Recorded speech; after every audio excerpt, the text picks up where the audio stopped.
اور ناظرین بلیٹن میں آپ کچھ بات کریں گے مشرق وسطیٰ کی تشویشناک صورتحال کی، جہاں پر غزہ میں اسرائیلی فوج کا مظالم کا سلسلہ 41ویں روز بھی جاری ہے۔ اسرائیلی فوج نے بربریت کا مظاہرہ کرتے ہوئے غزہ میں مسجد پر بم برسا دیے۔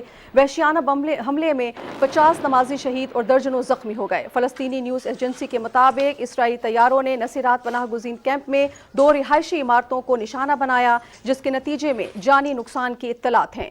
صہیونی جنگی جہازوں نے خان یونس، بیت الاحیا اور انڈونیشیا ہسپتال کے اطراف میں بھی وحشیانہ بمباری کی ہے۔ الابدا ہسپتال کے قریب پیرامیڈکس اور ایمبولینسز پر بھی حملہ کیا گیا ہے۔ اسرائیلی فوج کی جانب سے غزہ کے سب سے بڑے ہسپتال الشفا کا محاصرہ بدستور جاری ہے۔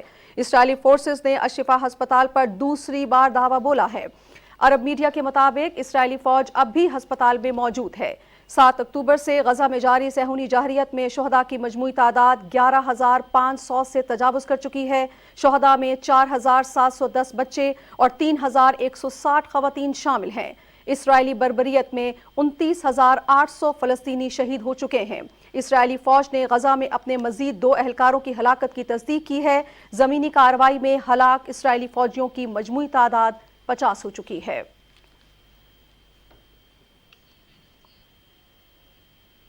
ناظرین، امریکہ نے غزہ پر اسرائیل کے قبضے کی مخالفت کر دی ہے۔ امریکی صدر جو بائیڈن کا کہنا ہے کہ انہوں نے اسرائیلی وزیر اعظم پر واضح کیا ہے کہ 2 ریاستی حل ہی اسرائیل فلسطین تنازع کا واحد حل ہے اور غزہ پر قبضہ ایک غلطی ہوگی۔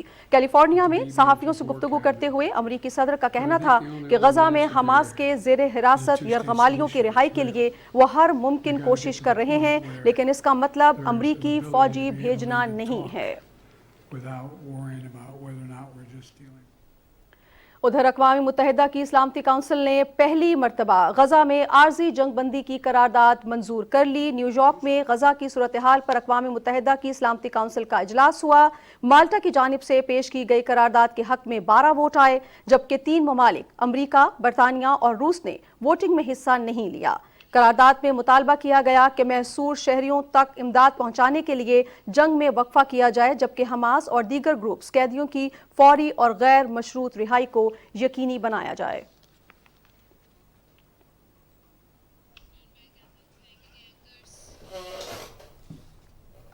اور اہم خبر سے آپ کو آگاہ کریں گے، سیکیورٹی فورسز نے دہشت گردوں کی موجودگی کی خفیہ اطلاع پر پشاور کے علاقے بڑبیر میں آپریشن کیا ہے۔ آئی ایس پی آر کے مطابق سیکیورٹی فورسز نے انتہائی بھرپور انداز میں دہشت گردوں کے ٹھکانوں کو گھیرے میں لے لیا۔ سیکیورٹی فورسز کی مؤثر کارروائی کے نتیجے میں 4 دہشت گرد ہلاک ہو گئے۔ آپ کو آگاہ کریں کہ ہلاک دہشت گردوں میں کمانڈر سمیع اللہ عرف شینے، کمانڈر سلمان عرف احمد بھی شامل ہیں۔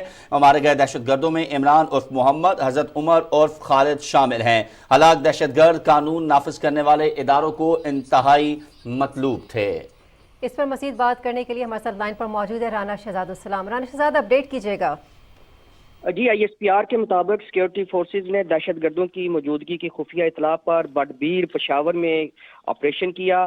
سیکیورٹی فورسز نے انتہائی بھرپور انداز میں دہشت گردوں کے ٹھکانے کو گھیرے میں لے کر جب کارروائی کا آغاز کیا تو فائرنگ کے تبادلے میں 4 دہشت گرد جو ہے وہ مارے گئے۔ ہلاک دہشت گردوں میں کمانڈر سمیع اللہ عرف شینے، کمانڈر سلمان اور عرف احمد شامل ہیں۔